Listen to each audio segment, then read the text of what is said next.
Hello, bonjour. My name is Stephanie Hutchinson. I'm the Director of Programs here at the National Music Center. Welcome to this very special program, our fourth installment of a series of 5 lunch hour sessions connecting music and wellness. Before I begin today's program, I would like to acknowledge that we are located here at Mohkinstsis at the confluence of the Bow and Elbow Rivers on the traditional lands of the peoples of the Treaty 7 region. It is comprised of the Kainai, Siksika, Piikani, Tsuut'ina, and Stoney Nakoda peoples. The territory is also home to the Métis Nation of Alberta, Region 3. The National Music Center is committed to reconciliation through music and programs here at Studio Bell, and we elevate many Indigenous voices through live music offerings through our exhibitions and our public programs. Most importantly, we continue to consult with our National Indigenous-led Program Advisory Committee to help inform, guide, and curate National Music Center's plans. We will continue to support and work in collaboration with Indigenous communities to share their stories, inspire dialogue, and build awareness of the musical and societal contributions that Indigenous peoples in the arts have made, past, present, and future. Today's program is all about discovering both the science and art of music therapy, exploring how music can not only entertain but profoundly heal. Today we focus on you as creatives, musicians, music teachers, visual artists, actors, dancers, writers, and more. Music has the power to rejuvenate, elevate mood, and promote emotional and psychological well-being. We'll also learn techniques for caring for yourselves as artists. Our guest today is Jennifer Buchanan of JB Music Therapy, a recognized industry leader with a career spanning more than 30 years. Jennifer masterfully weaves music therapy, business, and heart, extending her influence across the country and beyond. Her clinical specialization encompasses mental health, corrections, and corporate wellness. This expertise is beautifully captured in her book, Wellness Well Played, where she delves into the profound influence of music, neuroscience, and the power of a playlist. She has served as the past president and former executive director of the Canadian Association of Music Therapists and is currently a director here at the National Music Center. Please visit our Music and Wellness exhibit on level 3 to see more of Jennifer's work in action. One of the largest galleries here at Studio Bell, Music and Wellness taps into the power of music on mental and physical health, exploring 4 themes: music and healing, music and support, music and culture, and music in memory. So feel free to explore the exhibit after the session. Finally, on behalf of the National Music Center, I would like to thank and recognize Bell for making this series possible. Thank you all for being here, and without further pause, please welcome Jennifer Buchanan.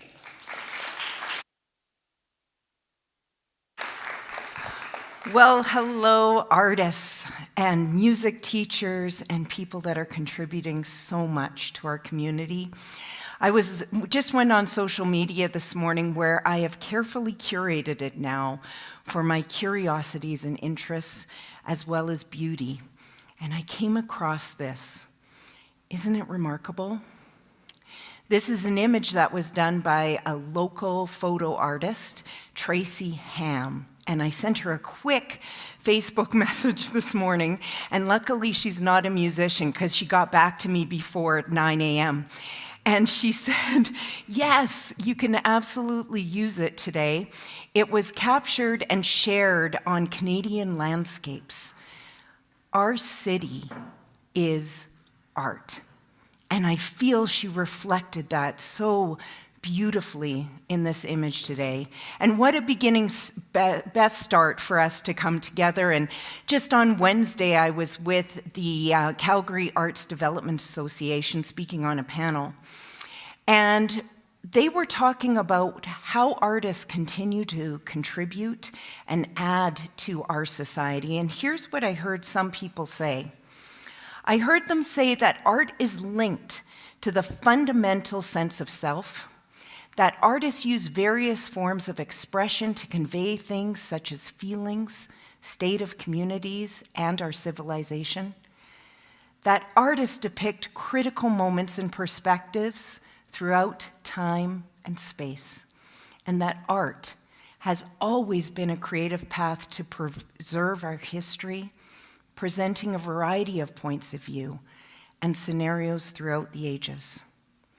What I also heard, that there are ongoing challenges and barriers artists feel with sustainable employment and their livelihood, and at times a strain on their mental health. Today, let's explore music, mostly because that's what I know best, and how it is deeply rooted in our DNA. It's the art form that strengthens us along our journey, whatever that may be, and can help us continue making important and meaningful, impactful moments as artists for others. Early in my career, after this date, but that was me where at the age of 4, already beginning to realize that if I played a guitar and sang it in an intentional way that it was going to light up some kid's brain. Before this, after the 90s, before the MRI machine, before we had lots of research, that sort of time period, music therapists, including myself, were beginning to see how efficient music was to get to know people, how efficient it was to change certain behaviors and to help people achieve their goals. We particularly began to see this with persons with diverse abilities. And we're going to start today by me sharing a video with you, extremely early in my career, like the first year, and an opportunity where I had the chance to meet someone named Marissa. And when I met Marissa, her teacher made sure that I knew she could not communicate, but her mom assured me that she could. What I'd like to share with you is how Marissa will communicate what she's all about. And at the end of it, I have just a simple question. What is Marissa sharing about herself to all of us today? Introducing Marissa.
Please turn to your neighbor or a small group of you around and just quickly share, what did Marissa say about herself? What did you learn about her? Go ahead.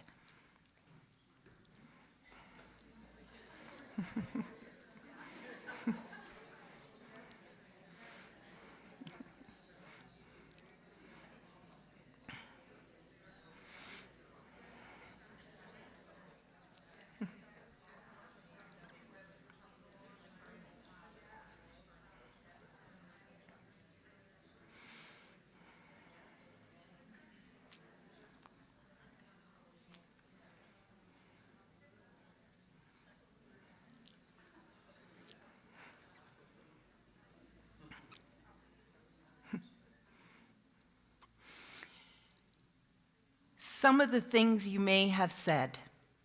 She showed us leadership, both leading and following. She showed us this high cognitive process called anticipation. She showed us a bit of sassiness, a little bit about what she's about, and we would see that post the age of 20 in Marissa because we would follow her through her school journey. And what our job as music therapists were along the way were to build on the strengths that we saw in that very first session with her.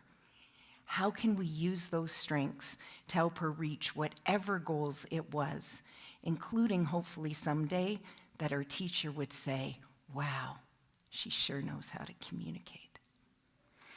We can get to know people, their personalities, and their values through the music they make and engage and listen to. And I can't even imagine how much music in this room right now has been consumed. Imagine if collectively we knew everything how much music we've all consumed. And it's even more remarkable to think about how your own creations as artists have contributed to this world. Music is one of those things that's everywhere. It's all around the world. There is not one society or community where we have ever found that music doesn't exist, from the first beating drum to the first song, to the first rattle, to the first flute. Music has truly been everywhere. And not only is it everywhere in the world, but it's also everywhere in our brain. Throughout society and our brain, when we listen to music, just when we listen to it, we activate the brain. When we engage in music, we can change the brain. And that means, because I don't feel it's too far of a leap, that when you engage with your audiences, you are changing your audience's brain. I went recently at the end of September to see Bonnie Raitt at the Jack Singer Concert Hall, and I walked in pretty grumpy. I don't know if anyone else gets grumpy in the room. And I was feeling like, oh, it's so late and I'm so tired. I don't know if I'm going to be able to get through this concert. I think it was on a Monday. You know those feelings. And you walk in and you walked out fully empowered. I can take on anything. I was 100% transformed. And a lot of that was what she was doing, but a lot of it was how she was interacting with the audience and interacting with her team on the stage. I felt changed. That's what happens when you're engaging with your audiences. There's no other activity we know of that stimulates more areas of the brain simultaneously than when we engage with music. So let's look at this for an example. We'll take one piece, and we're just going to take the amygdala, which is a small cluster of cells on either sides of our hemisphere at the very back. And it's central to heightened emotions, both fear and joy. When we are triggered by a higher than normal stress response or frustration, or we get really uber excited about something, we can often lose our sense of control at the frontal lobe. And so what that means is that making a decision, especially a good one, becomes so much more difficult. Experts call this an amygdala hijacking. It means that you're drowning in your feelings, right? Artists, we know how to do that. We can drown in our feelings, and then what happens is it's so difficult to make a next best great decision. But here's some good news. This is what music can also do. When your audiences are engaging with your music, it activates the hippocampus. And instead of triggering stress and frustrations, it triggers creativity, inspiration, and warmth. Reduced stress helps that frontal cortex now gain control again. This enhances our memory, our flexible feelings, how we can be a bit more adaptable, how all of a sudden we might become a bit nicer and have more patience. So engaging in music is the really important critical factor here. Participating in it. It will help us be clearer. It will help us make more confident decisions. So if you're having some trouble right now making your next best decision, using music with a level of intention to help you get there will be helpful. What's also happening in this moment is that we have different chemical messengers called hormones and neurotransmitters that are beginning to be produced in our endocrine glands and the nervous system, and they're being regularly released. And this is the essence of us feeling regulated or dysregulated. And I think now we really know what that means. And finding a place, a really happy home for all these hormones, for each of us personally, is a bit of something for us to put some intention to. And I think we're going to be hearing more about this as we move forward into this next decade, about our emotional regulation and dysregulation, how we're expressing it in public, how we're expressing it in private, how we're sharing it at work, and how we're sharing it within our art. Music affects these things too, and with some intention can help us find that sweet spot of emotional regulation that at some place we all crave, especially when we're needing a bit of margin around our spirit, that feeling of needing a bit of a break. So we've got dopamine, we've got serotonin, we've got oxytocin, and cortisol. And you can see that with music, 3 of them go up and 1 of those goes down. And as we look at these, the dopamine, the feeling good hormone, serotonin, when it gets too low is when you start feeling really crappy. Oxytocin, when it goes up, you start feeling more connected and socially connected. And cortisol going down is your stress hormone. And that's what we really want to bring down. So essentially, you know this already, that music functions as a drug, so use responsibly. But more importantly, music functions as a drug. Let's use it intentionally. And here's a few examples that we can do together. Did I thank you for coming yet? Thank you for coming. We're going to start by looking at our vagus nerve. Our vagus nerve is the longest nerve in our body from the base of our cerebellum down to our gut. And it can get really tight and locked up, or it can be a bit more released. And it feels exactly the way I just said it. When the vagus nerve is really activated, you can start feeling a heightened sense of stress. And when it releases, you can feel more calm, soothed, a bit more rested.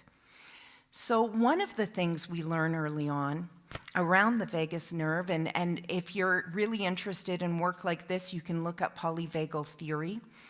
And what it talks about is when you take a shorter inhale and then a longer exhale, you're activating that vagus nerve in the right direction to help calm you down. I was doing 4 of them before I got up here today, because I always get nervous-sighted.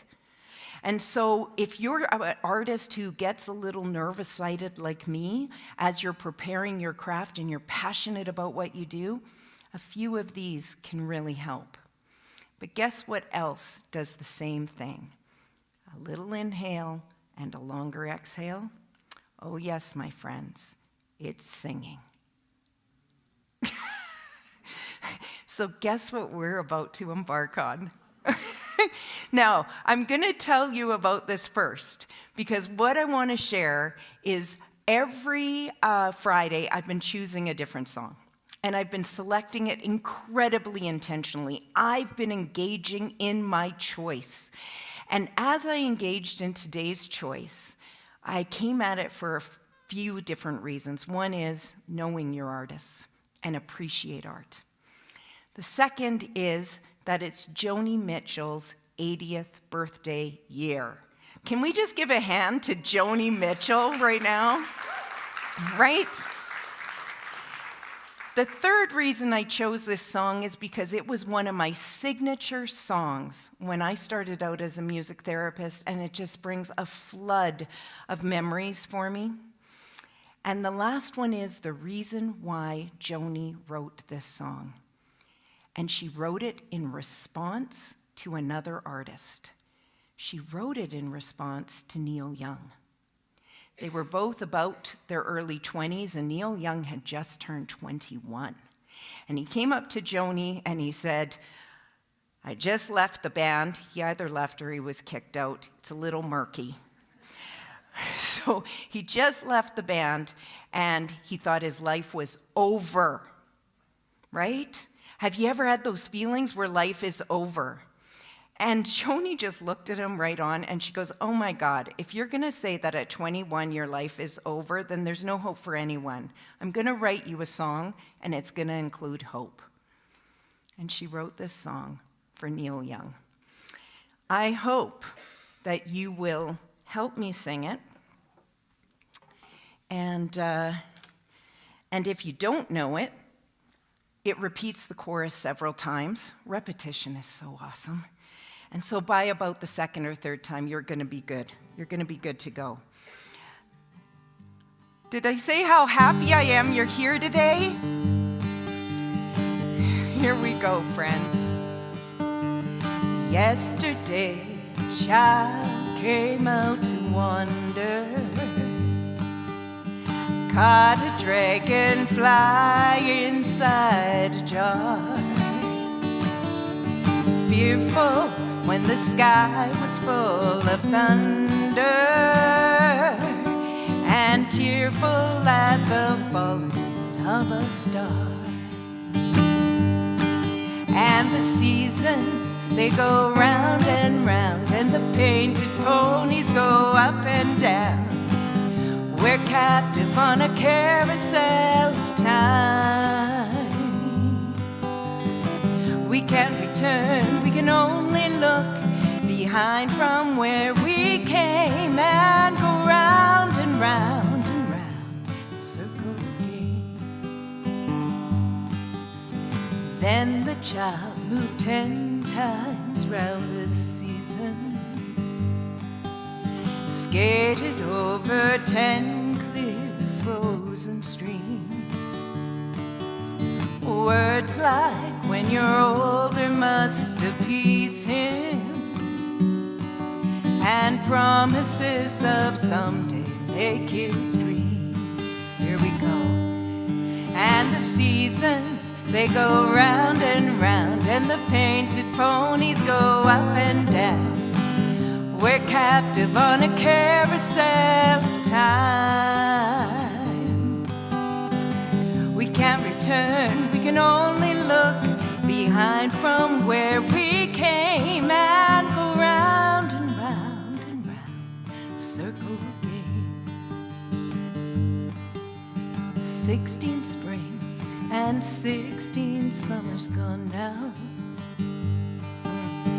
Cartwheels turn to car wheels through the town, and they tell him, take your time, it won't be long now, till you drag your feet too slow, the circle's down. Here we go, choir. And the seasons, they go round and round, and the painted ponies go up and down. We're captive on a carousel of time. We can't return, we can only look behind from where we came and go round and round and round, circle again. So the years spin by, and now Neil Young is over 20. Though his dreams have lost some grandeur coming true, there'll be new dreams, maybe better dreams and plenty, before the last revolving year is through. Oh, and the seasons, they go round and round, and the painted ponies go up and down. We're captive on a carousel of time.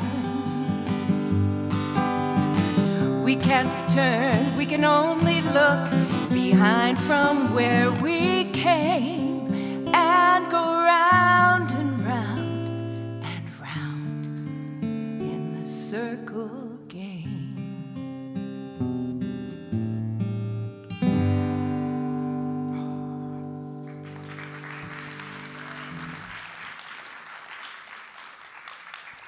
Oh, what a beautiful choir. What a beautiful choir. We're so lucky. Oh, who thought about the kids?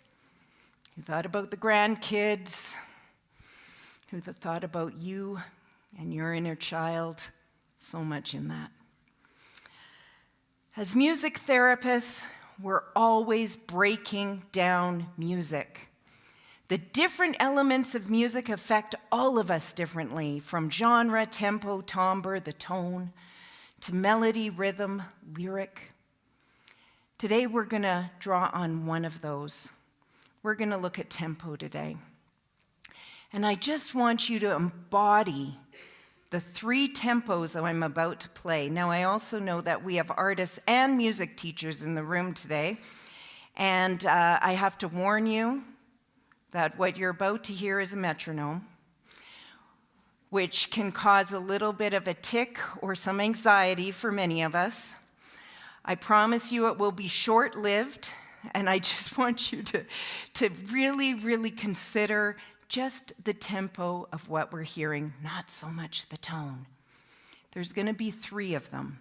We're just going to go one after the other, and I just want you to feel them. Here we go.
All right, we're going to raise the lights. Just one sec. Are you ready? We're just going to raise the lights a little bit.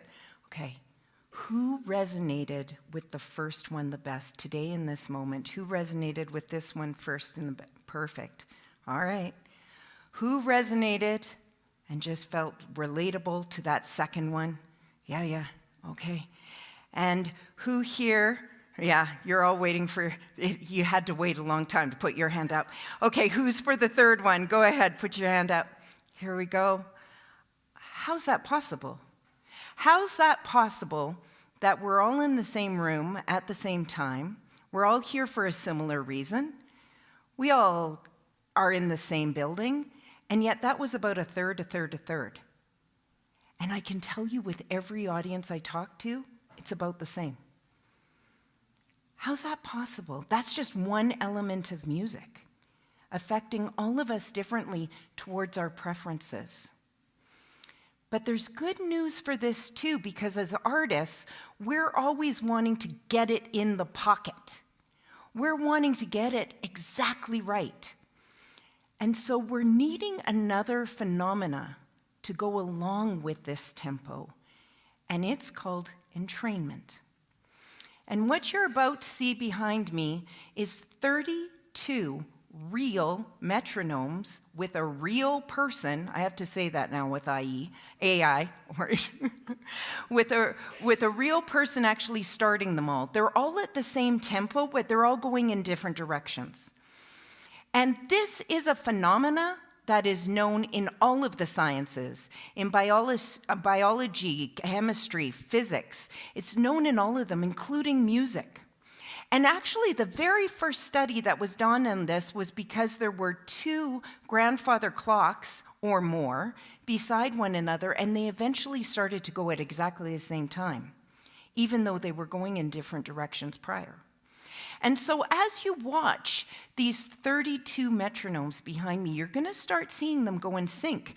And that is what we call entrainment, the merging with, the getting in sync. And that is what we need as artists, and certainly what we need as music therapists when we're working at the bedsides with people, is to use music efficiently so we can connect with someone quickly. This is related on the isomorphic principle, where one's mood or movement can match to another person's mood or movement. Music's very efficient to get groups to do this. So I also want to draw your attention to the flexible floor, because that's a necessary element for this phenomena to truly happen. And the flexible floor is you. If you're a musician on stage performing for others, you're the ones that are able to adapt. Oh, certainly the audience will too, but you need to go first. And those are the moments where we can start and training with our audiences. You know those moments where you go, man, that was a good show. That really worked. Or you're working with a student and you go, that was magic.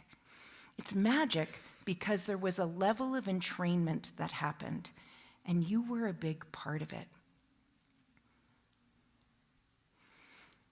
I don't know, I changed it too fast. Did you notice that one didn't turn quite quickly?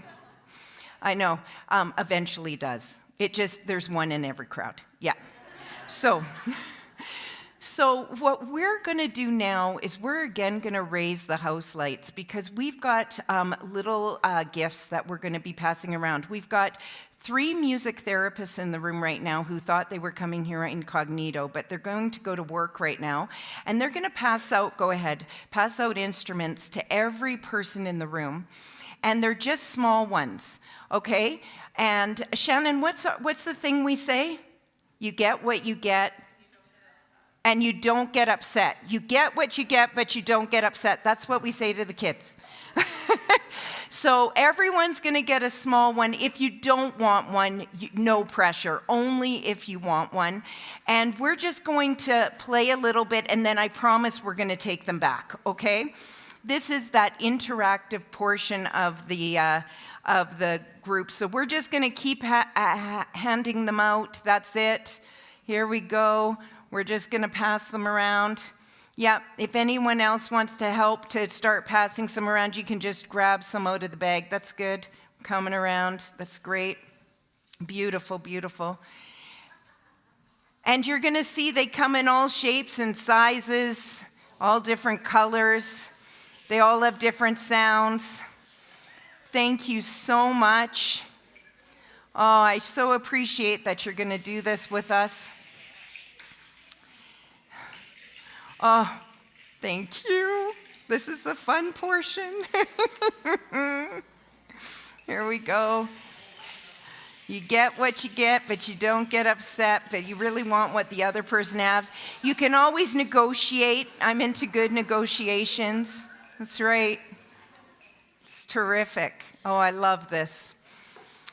And for those of you who are online today, if you've got some instrument around you, even tapping on the desk, that's all going to work this moment. So everyone can participate with whatever you have. You can even just tap a toe. It's great. Sure. I know. We're all worried about crossing the cameras, getting on camera. It's okay, Sue. Everyone loves seeing you.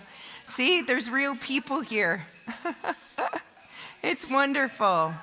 Okay. All right. Are we good? Okay. So I'm going to ask everyone to just put your instrument quietly in your lap. This is when I take back control. Right? I might be a flexible piece, but that'll come soon. But right now, rigid. I'm going to be rigid and hold you to quiet. And what we're going to do right now, does everyone have one? You're good? Okay. All I'm going to do is flash words on the screen. I will also say those words for anyone online who's unable to see the screen. And what I'd like you to do is play in the style, however you feel it, of what you see, of what you hear. And it's going to be a feeling, so we'll all get in touch with our feelings, and let's see what this room of strangers can create based around a familiar feeling I'm going to guesstimate we've all had at certain times in our lives. Here we go. First word. Ready? Happy.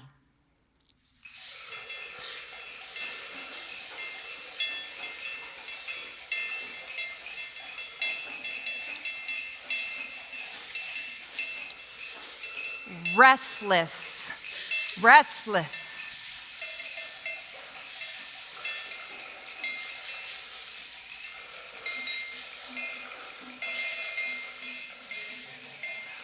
Frustrated.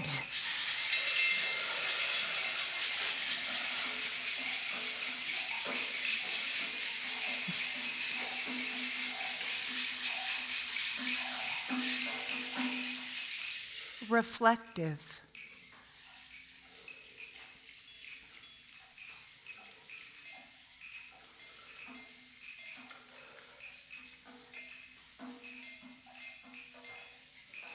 And final, connected.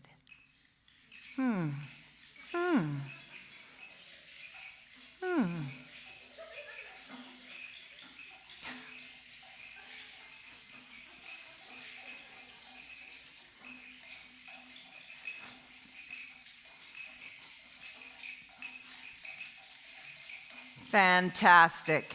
And stop. Turn to your neighbor again and have a bit of a conversation. How did it feel going through the different feelings? Did you notice anything? Go ahead.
Wonderful. Thank you so much. I'm going to have you just hold on to your instrument or put it on the floor. We'll collect them at the very end when you leave the room today. But we want to thank you so much for helping us with Connected. That's a harder one. Why was that one challenging? Does anyone have any insight into that? And I don't have an answer. Yes. It requires you to listen and observe. Oh.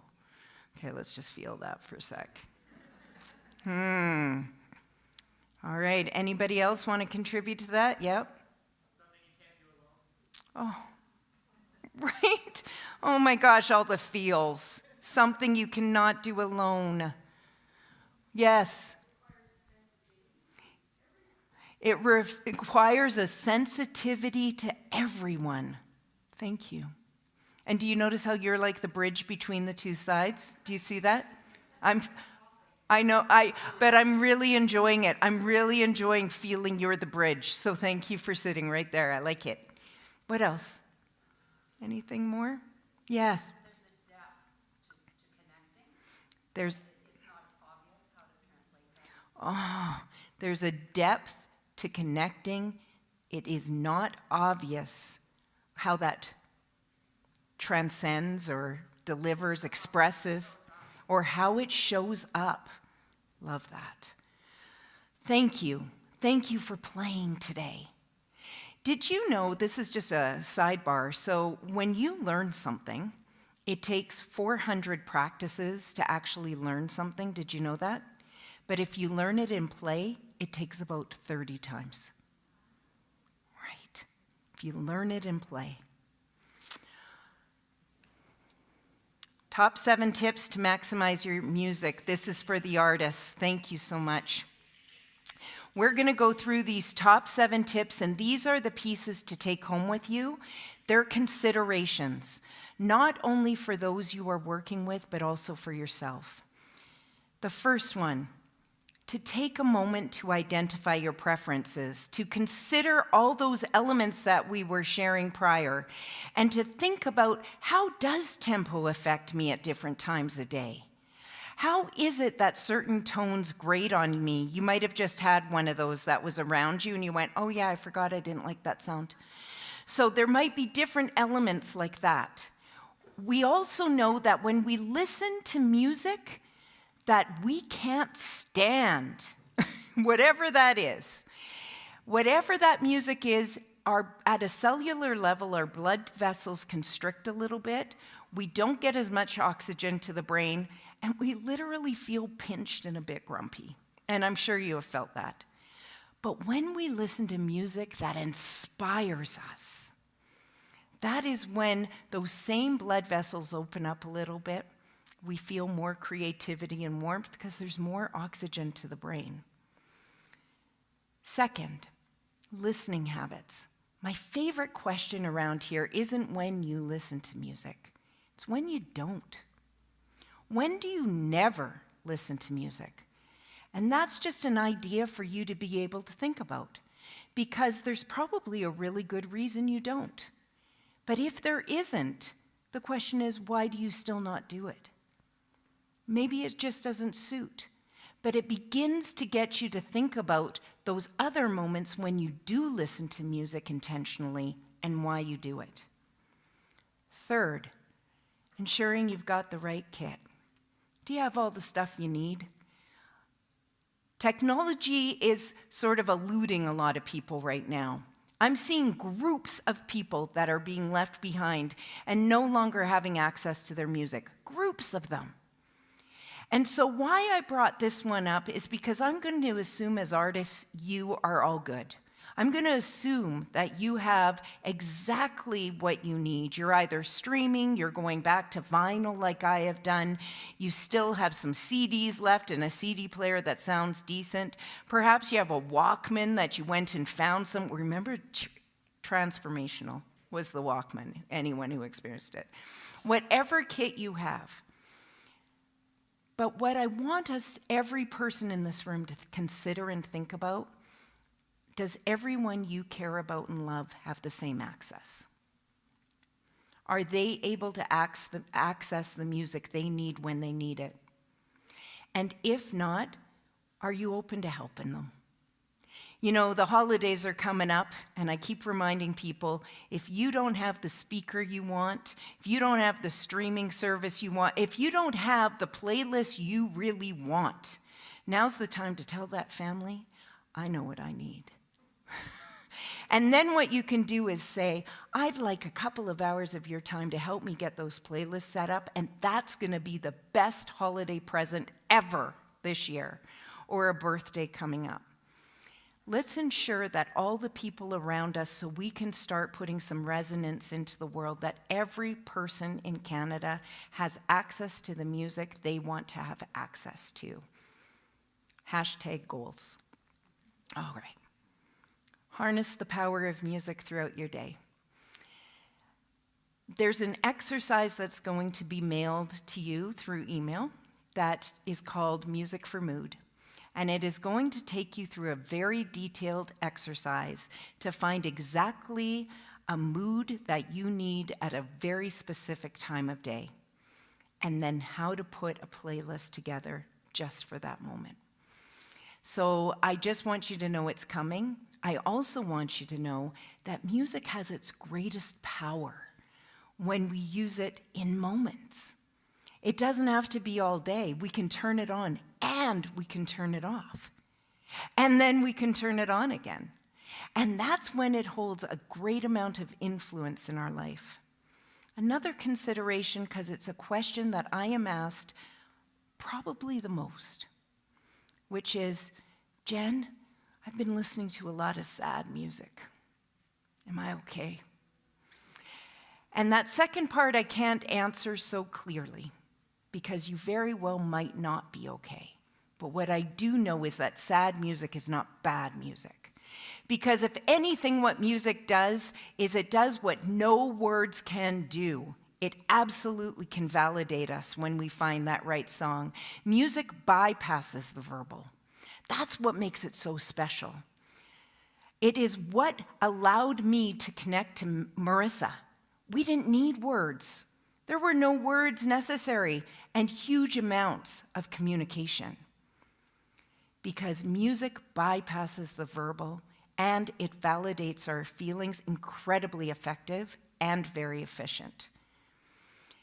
The only time that I will put a caveat here is if you're listening to a song on repeat and it's making you sadder. I'm going to say stop. Don't do that. If it's not validating you and making you feel comfort and perhaps even a little bit better, it's better not to do it, because music does act like a drug and it can dysregulate you as much as it can regulate you. I would also recommend in that moment that we reach out to a mental health professional, including a music therapist, for you to be able to talk to about that. Number 6, exploring new music. If having a growth mindset is important to you, this is a great way to do it. Exploring music in new ways, exploring the artist and the history, learning that Joni Mitchell actually wrote that song for Neil Young, in part, was really amazing for me. And then to be able to come and now share with you that story, I will never sing that song the same. I will never feel that song the same. But there's also world music and different rhythms and different beats.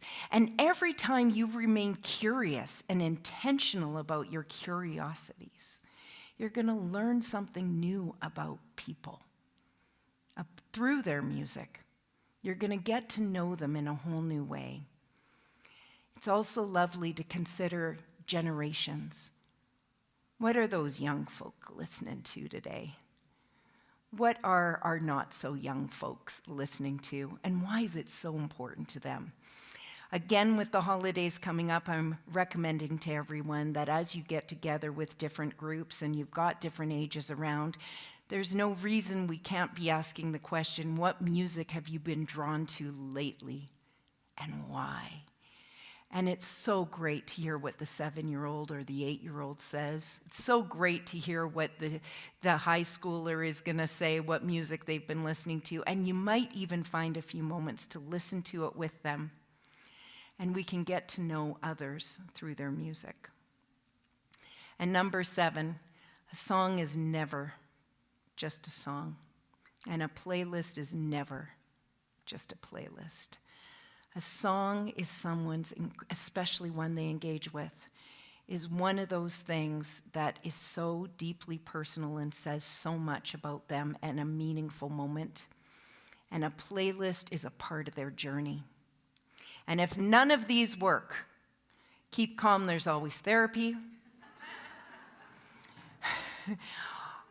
Our team of therapists are serving our community in a variety of different ways.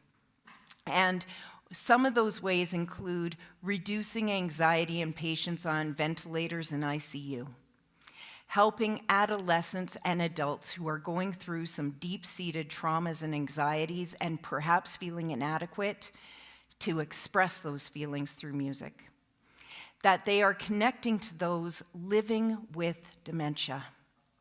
And essentially, they're being beside those who need to express their feelings. Because as Mr. Rogers puts it, feelings need to be mentionable and manageable. And our job is to help people manage. One of our greatest partners for the work that we do is this place, the National Music Center. And in particular, our new National Music Center's Music Therapy Initiative. We are so grateful for the support that we have, especially in the medical hospitals, and now there's an expansion happening out in Saskatchewan.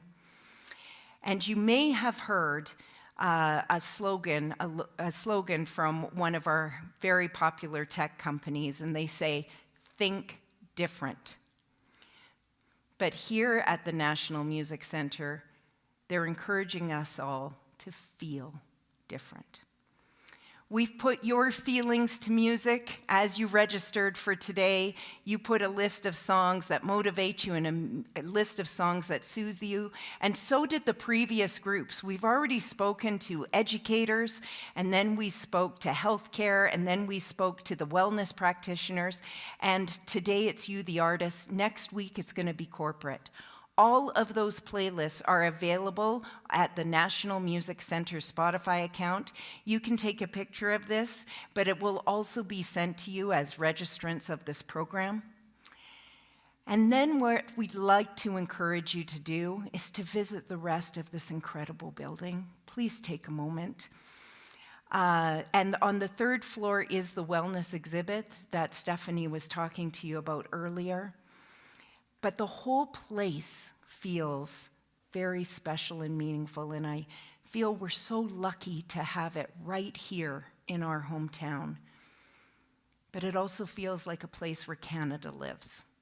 After you've explored, you are welcome to join at the gift shop and the cafe, get a wonderful snack, and I'm very grateful that they also sell my books and resources in that space. So if you're wanting to take a piece home today and go through some new exercises, or perhaps you want to share a little bit about today's message with others, thank you so much in advance for looking through those.